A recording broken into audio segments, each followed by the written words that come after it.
Hi everybody, my name is Stevie. I'm a recovered alcoholic. Remember the Golden Text group of Alcoholics Anonymous, and I'm very, very happy to be here with you guys tonight. What do you think? I think it looks amazing. All right, cool.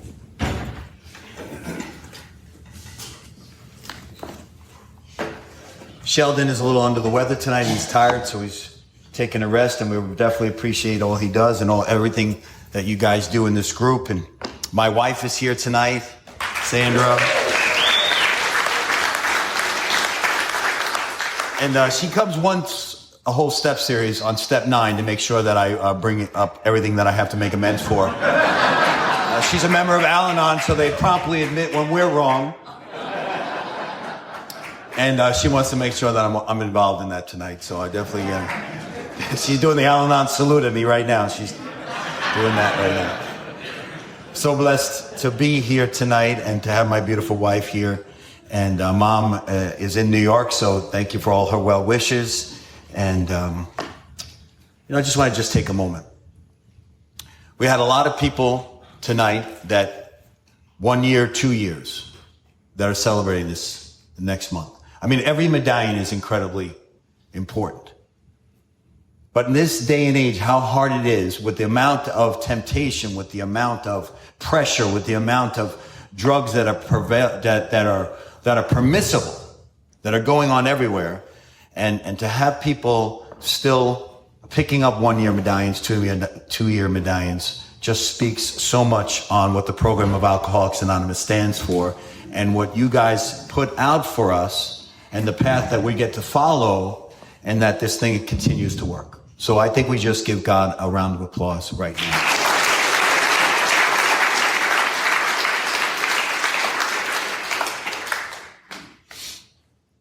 And I just wanted to say something. I'm not trying to clean anything up, but Al-Anon saved our marriage.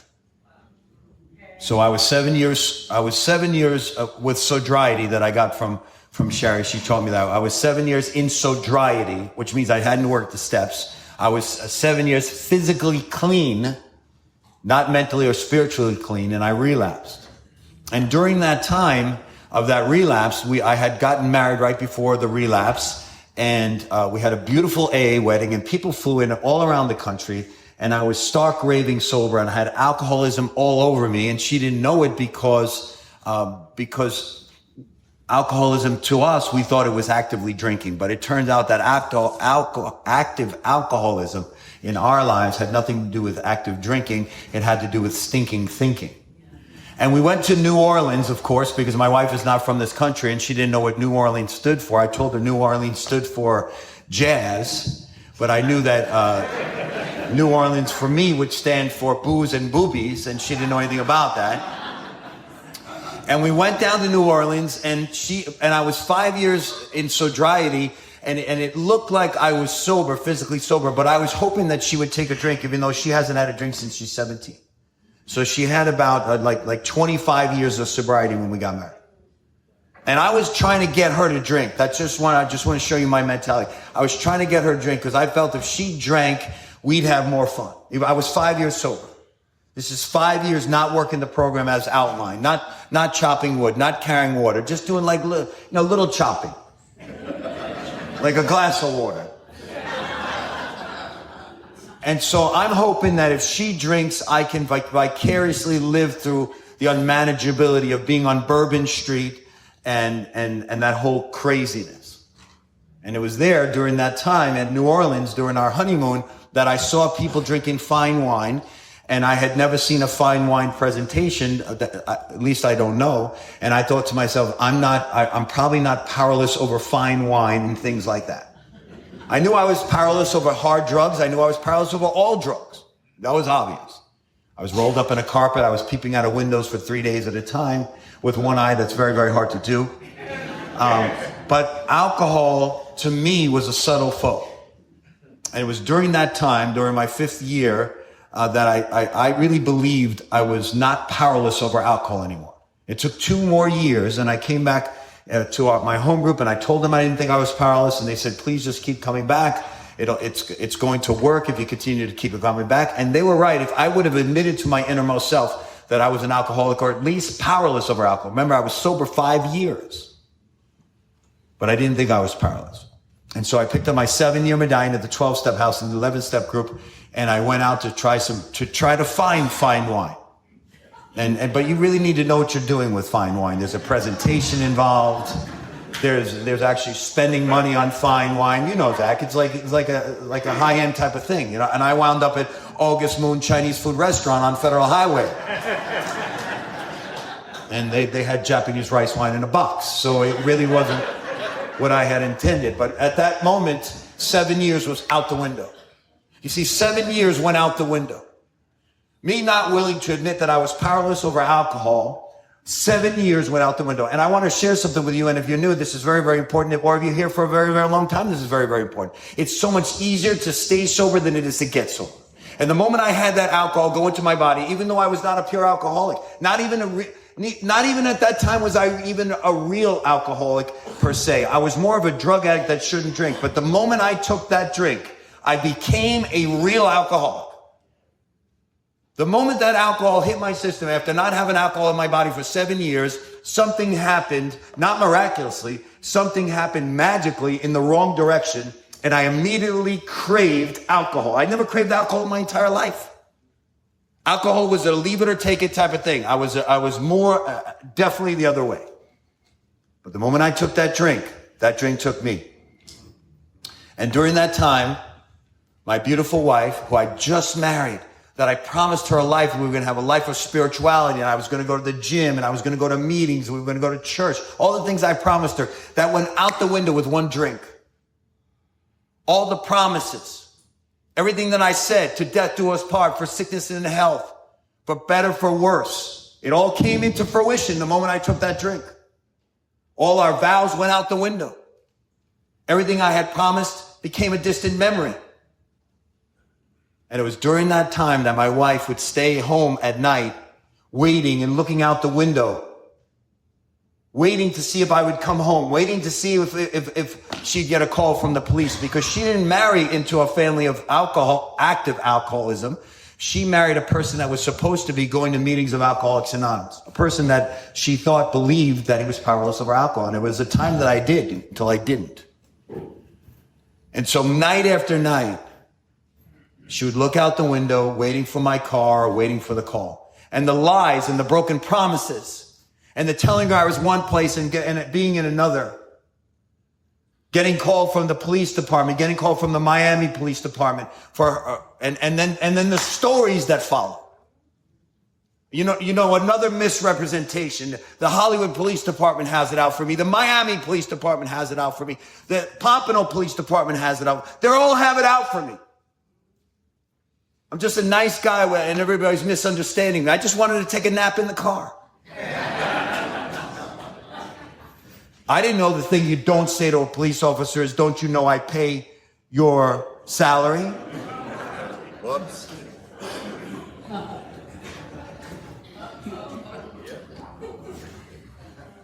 And I was arrested multiple times that year. Yes, not for long term. Jerry always, says that I didn't do long term. Let me tell you, it's long term for me.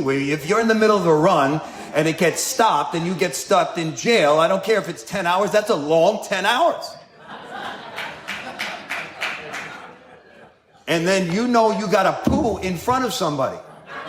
If you stay there longer, you gotta poo in front of somebody. That's serious business. I have trouble pooing behind closed doors, let alone in front of somebody.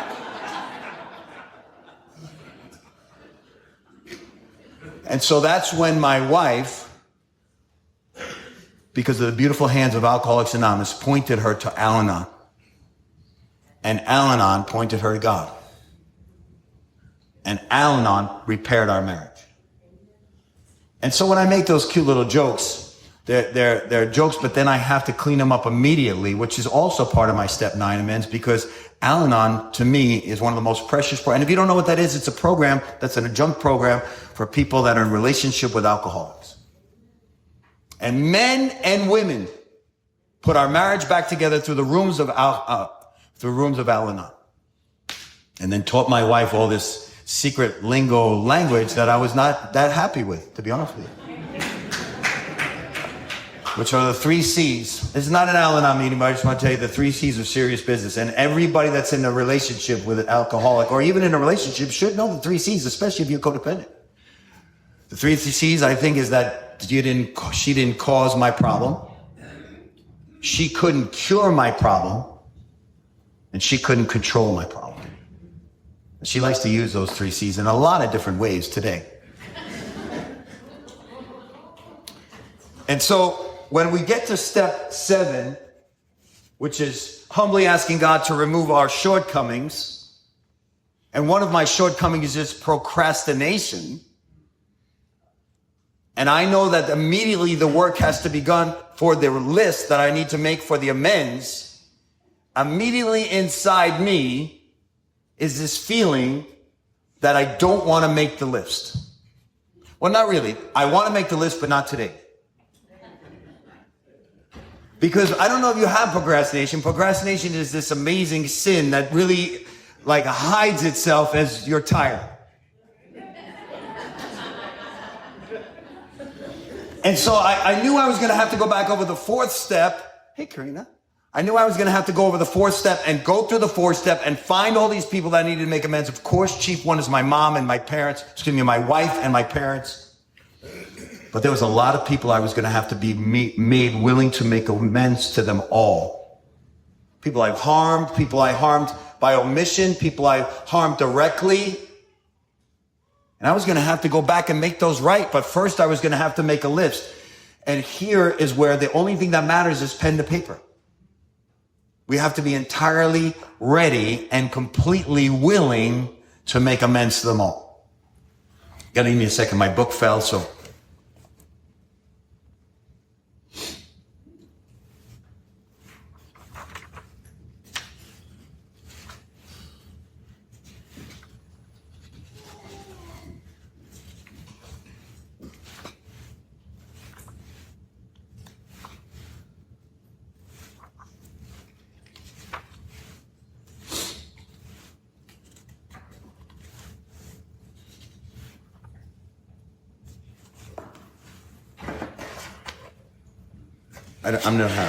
I'm just going to hold the book.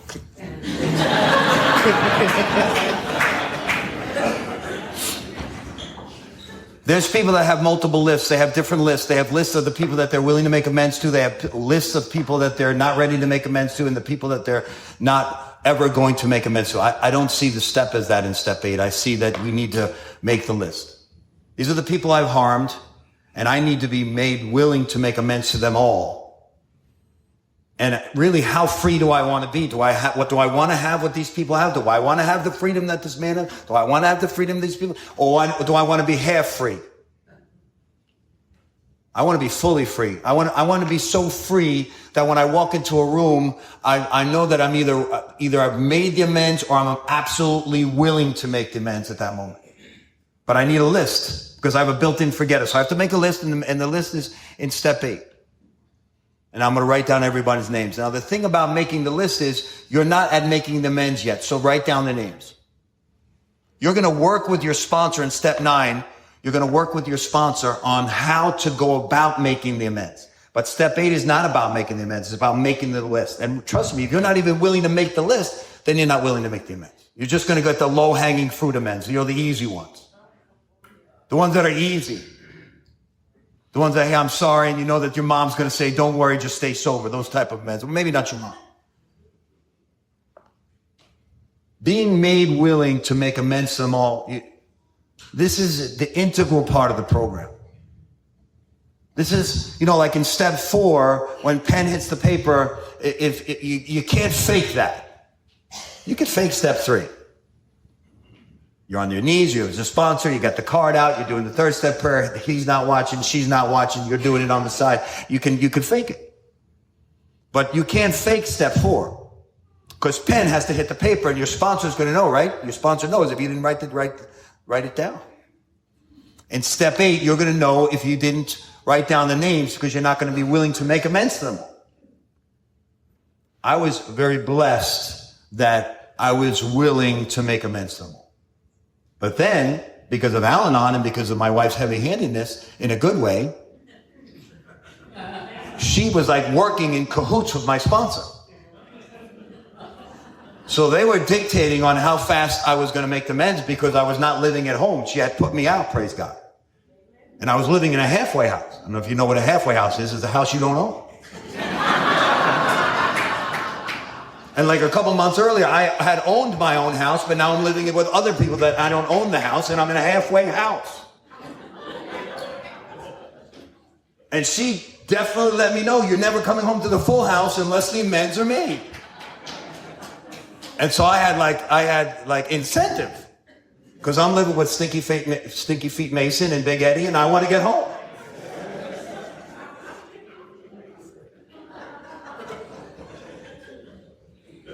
And so direct amends were going to have to be made. And I started making those direct amends. Because the only thing that matters in direct amends, the only thing that matters in the amends process is thoroughness, sincerity, and the willingness to go to any length to make right what we did wrong. Who knows the page of the promises? Peter?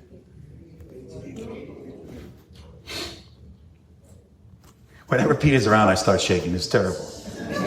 But I wore my jacket just in case, and it's all working out. I'm schwitzing like a mofo underneath here, though. It doesn't matter. I'm looking, everything's fine.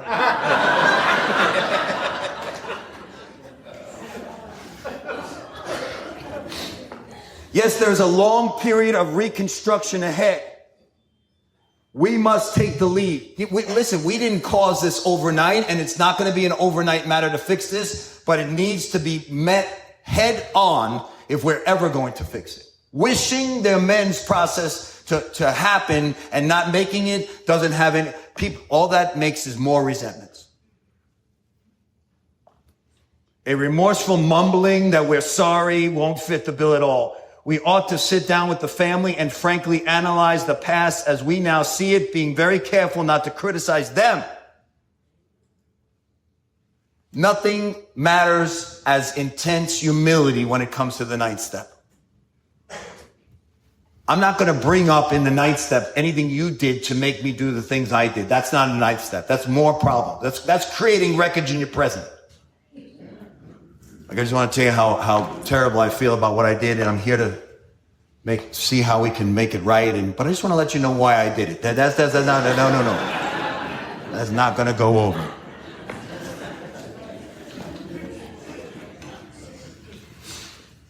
Their defects of character may be glaring. It doesn't matter. You did it. This is your last column. Where were you wrong? The spiritual life is not a theory. We have to live it. The ninth step is tough. There's some wrongs we can't make right. It says never make fully right, but the attempt needs to be made. We don't worry about them if we can honestly say to ourselves that we would right them if we could. There's a couple people still in my life, God bless you, that I have not gotten personally in contact with because I haven't been able to find them, or they're actually very, very good at hiding themselves from me at this point still. But I am totally willing to make amends if they ever come out of hiding. If they ever wish to be found, is what I'm trying to say, then they're not in hiding. I can't find them. But I have a couple big ones that need to be made. And they need to be made. But the Lord knows my heart. Like, I've searched, I've contacted their family members. I've sent them Facebook, not requests because I can't find them, but I've sent their family members Facebook requests. I've done everything that I possibly can do, that I know how to do, to get in touch with them. And they, for some reason, whatever God's reason is for this, I can't get in touch with them. But God knows my heart. Now, this is where I just hope we don't do the mantra. Okay, there's some things in Alcoholics Anonymous that we've kind of made like a mantra, like the Lord's Prayer, which is one of the most powerful prayers in the entire universe. It's not a Christian prayer, it's a prayer. And we kind of say the Lord's Prayer as like pass the bread, when it's really like an amazing prayer. And this is where in the 9th step promises that we kind of, we say it out loud, but we really don't understand sometimes the magnificent weight that these promises have. Peter showed me a while back on page 52, the bedevilments. And I shared that with you in the second week, the bedevilments. The 9th step promises are the answer to some of those bedevilments. And I'm going to ask you not to repeat them. Just listen to them maybe if you've heard it for the first time, just for tonight. I'm going to say them slower. If we're painstaking about this phase of our development, which is the 9th step, and really everything that led up to the 9th step, we're going to be amazed before we're halfway through the 9th step. And when I say that, it means that you're all the way through 9.5 steps. Some people put it out there, and I've heard it said this way before. We're really only talking about when we're saying being amazed before we're halfway through. It's halfway through the 9th step. But you would have never got to the halfway through the 9th step if you didn't do the previous 8 steps to the best of your ability. So it's really the last 9.5 steps. We'll be amazed before we're halfway through. And it says we're going to know a new freedom. I think that's the first one. We're going to know a new freedom.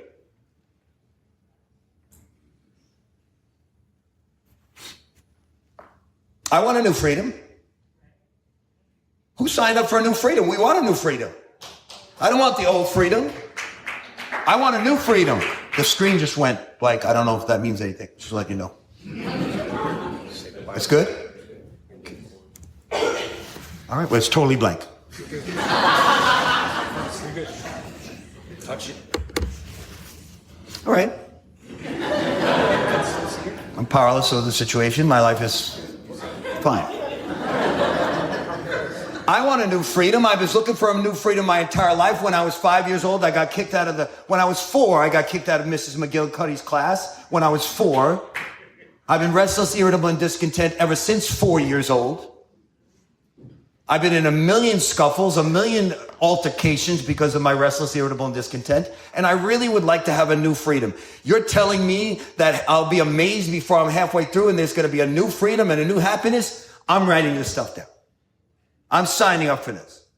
Drugs and alcohol, overpromised and underdelivered. Overpromised and underdelivered. Told me that I was going to have a freedom and put me in bondage. Now you tell me that if I write this 9th step and I go back and I'm entirely willing to make amends to these people, that I'm going to have a new freedom, I'm in. It's blank.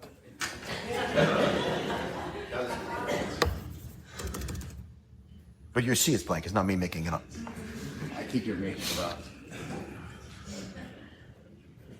We will not regret the past, nor wish to shut the door on our past. That's a big promise. We will not regret the past, nor wish to shut the door on it. That's only can come from God. I mean, I have some stuff in my past that I wish to not think about. But this is what God says. Your past tests are now your new testimonies.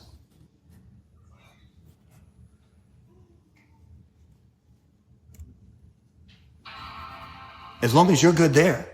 I don't think you're good. This whole thing is shut down. We're not good. It ran out of battery. You may be like saying it's good, but this is all down. It's coming back.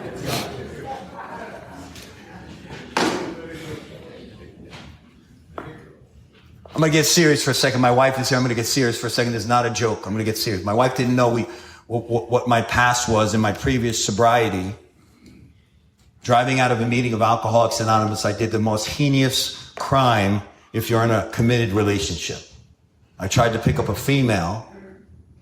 Coming out of the meeting of the Fort Lauderdale men's group, I tried to pick up a female on the street. You can imagine how hard this is for my wife to hear. Even 30 years later. She didn't know I did that. I was arrested for that. When we went to go adopt our baby, we were told a man like me could never adopt a baby in the state of Florida. My wife said to the man, Joe, on the phone, what do you mean?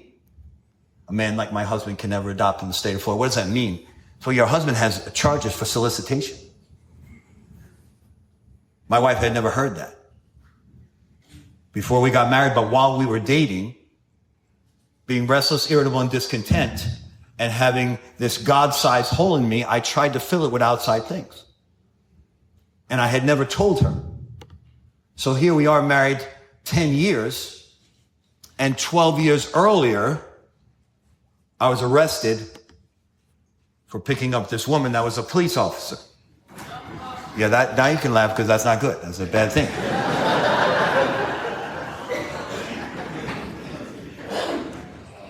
And then to compound that, I met people in the jail that knew me from the 12-step house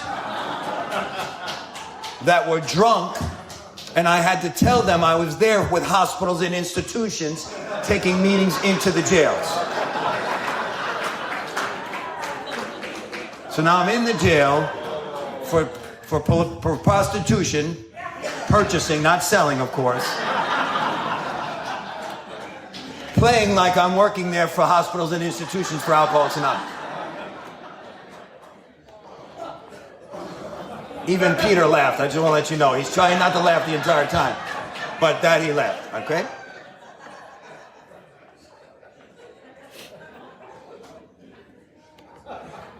Can you imagine the amends that needs to be made to your wife when she finds out that the reason that you cannot adopt in the state of Florida is because something you never told her about when you were dating?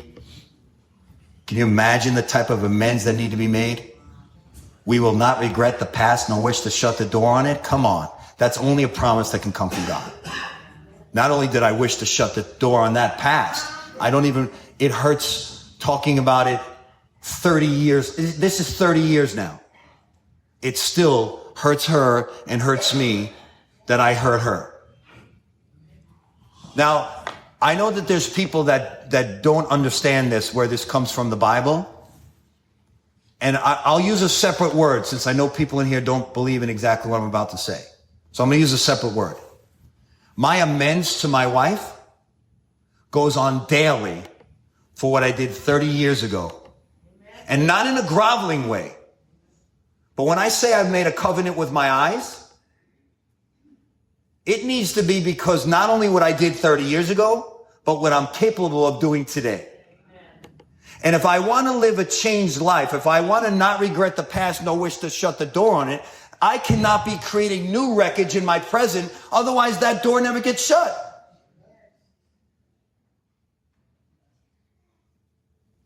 There was a girl in here tonight that just walked in just now. She was in the gym today. She saw me in the gym. She didn't act like she saw me, and I didn't act like I saw her.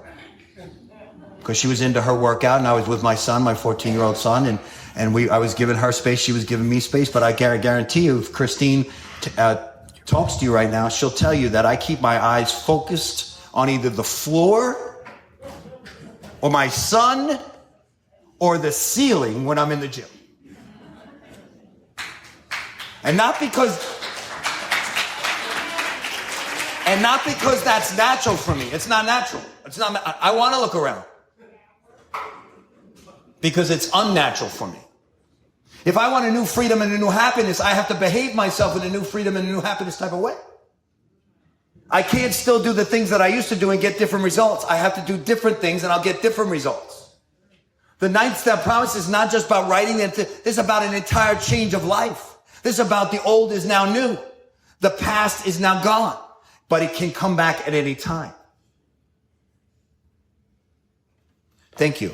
This is so much better. Hi. Sorry about that, guys. Maria, sorry about that. Maria Vecchio and Denise and everybody. Sorry.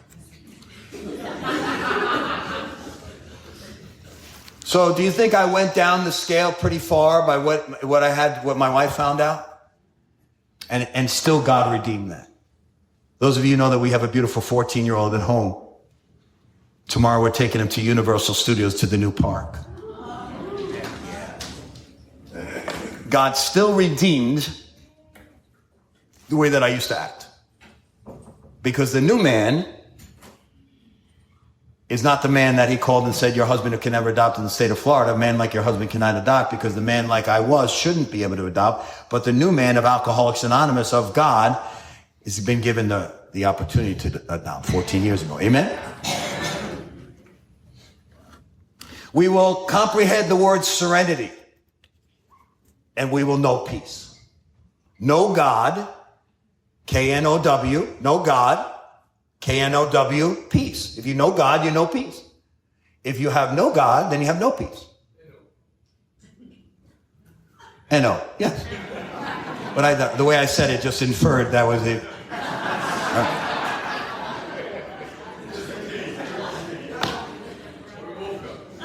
Okay? So today you have to ask yourself, if you're walking around with no peace, it's possible that you don't K-N-O-W God. You don't know God. Because God is the author and the finisher of peace. And if you're physically sober, but mentally unstable, it's probably just because you're double-minded. And if you're double-minded, it's going to create this incongruence between your mind and your spirit. And that's going to create a instability in your spiritual life. This is just some big words, which I'm even impressed myself that I even came up with them just now. To say when your inside conversation lines up with your outside conversation, it produces peace. Right? Which is what you're searching for, right? Peace. The peace that doesn't make any sense. The peace that only comes from God. It's never going to come from drugs and alcohol. It's never going to come from outside stuff. This God-sized hole can only be filled with the Creator. I smile at that because I believe it. I believe that. And anytime I'm walking around restless, irritable, discontent, my partners here will tell you, anytime that I'm walking around restless, irritable, discontent, it's because I'm filled up with me and not of God. That's all, simple as that. More of God, more of He, less of me, peace. More of me, less of He, instability. No matter how far down the scale we have gone, and some of us have went down that scale, right? Cubby was in a trunk. That's pretty low. Trunk of a car. I was in jail pretending I was there with hospitals and institutions.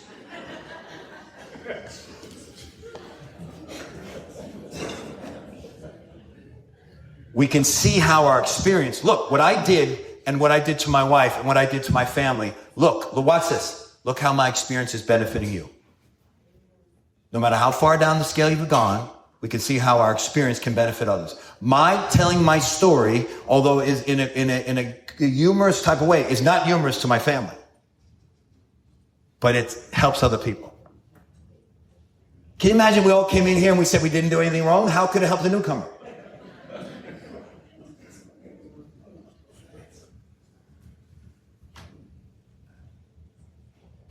Now, this is a direct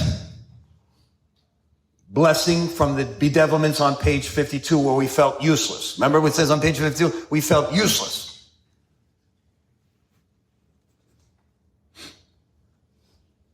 That feeling of uselessness and self-pity will disappear. If you have a sponsee, you're automatically not feeling useless. That's why it's very important to have sponsees, right? That's why we need to have sponsees. They need you, you need them. Iron sharpens iron. If you're here and you're sober longer than a couple weeks and you don't have if you've worked the steps, most of them, like if you've gotten to the 10th step and you still don't have a sponsee, you may be a little behind. And I don't say that to challenge you. I say that Bill W. and Dr. Bob had 3 weeks. Matter of fact, one of them only had a couple weeks. There's always an opportunity to help. And then those feelings of uselessness, of self-pity, that goes away. The moment you start reading a book, I have this beautiful sponsee in the front row. He's not familiar with the language of 1935 to 1939. And I love when we get in there and then he's like, what does this mean? It's so awesome. He's smarter than me, but I'm older. The moment he says, what does this mean? I'm like, well, let me share with you, grasshopper, what this means.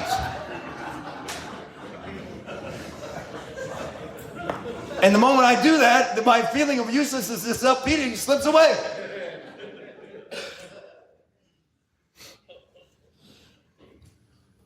Our whole attitude in life and our outlook will change. Fear of people and economic insecurity will leave us. That has happened. It happens. It happens. I'm not saying it happens all the time, but it happens. All of a sudden you're like, there's not enough money here. And there's a feeling that comes over you and says, not all the time, most of the time, God tells you it's going to be okay.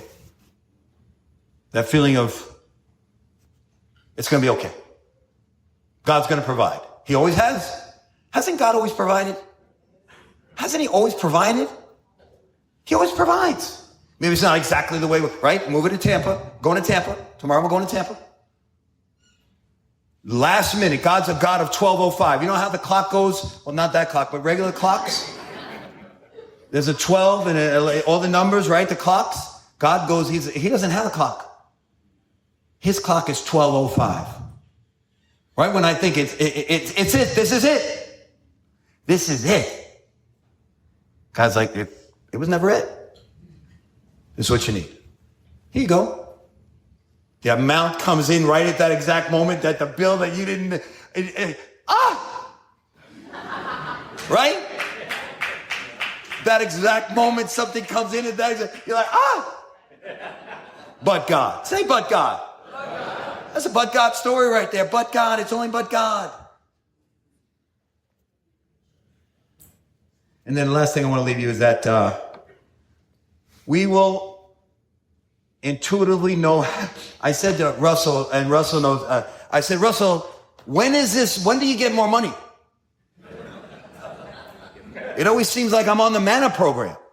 The manna program is God just gives you enough for the day and you don't have extra. You try to hold it and it just goes away. Russell said, you will never have money. However, it won't bother you. And I was like, okay. I don't know how it made me feel, but I got what he was saying. God always provides. Doesn't he, Menachem? He always provides. He always provides.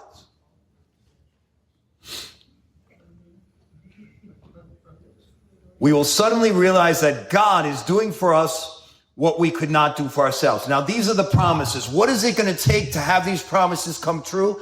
You're going to need to be willing to make amends to all the people you've harmed and be willing to make that right. You don't show up at the amends for somebody that you financially owe a ton of money to and show up with an I'm sorry. You show up with an envelope and a plan. You don't show up at Uncle Joe's house, you owe him $7,000 and you come up with an I'm sorry and I'm going to do better. That's not going to go right. You come up with a plan. My dad, may God rest his soul, went to the Lord with the 28 years of sobriety. He was in Gamblers Anonymous. He paid back the casinos $100, every casino, $100 a month for 30 years. All the casinos. Every month he wrote a check to pay them back. Was that all the money that he owed them? No. Did they let him off eventually? They got tired and they just let him off. Your willingness to make things right is all that counts. There is nothing in the world that makes you feel better than having the opportunity to make things right. I live in the opportunity to make things right with my wife. I live in the opportunity to make things right with my parents. I live in the opportunity to make things right with the people that I'm in relationship to. I live for the opportunity to make things right. The Bible says that God says if you keep asking him for gifts, but you have something against your brother, leave those gifts at the altar, go settle with your brother, then come back and he'll bless you. If you're responsible with the small things, God will bless you with the big things. If you're not responsible with the small things, he won't bless you with the big things. These are spiritual principles. I think when it comes to the ninth step, there's nothing more spiritual than making an appointment. You don't just show up. You make an appointment with a person. You have a plan. You check it out with a sponsor. Here's the plan. Oh, excuse me. This is my intention. Then your sponsor comes in with the plan. Because on my first ninth step, it was all girls. I wanted to go back with my big book and my Bible, and I wanted to be in shape, and I wanted to show them what they missed out on. I'm like, hi, Susie Q. I'm sorry.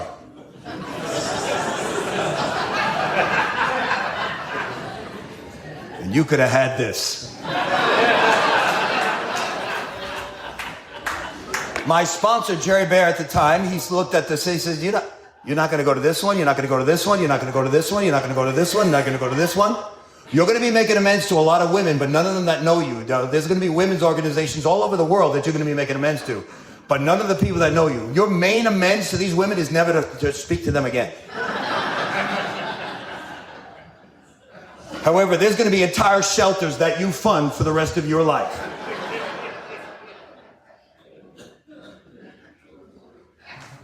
And he was right.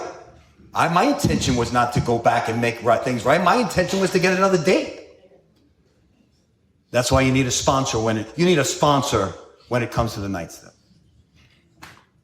Last thing I want to leave you need to have someone that comes before you. You need to have someone that you walk with, and you need to have a sponsor that's after you. That's a spiritual principle.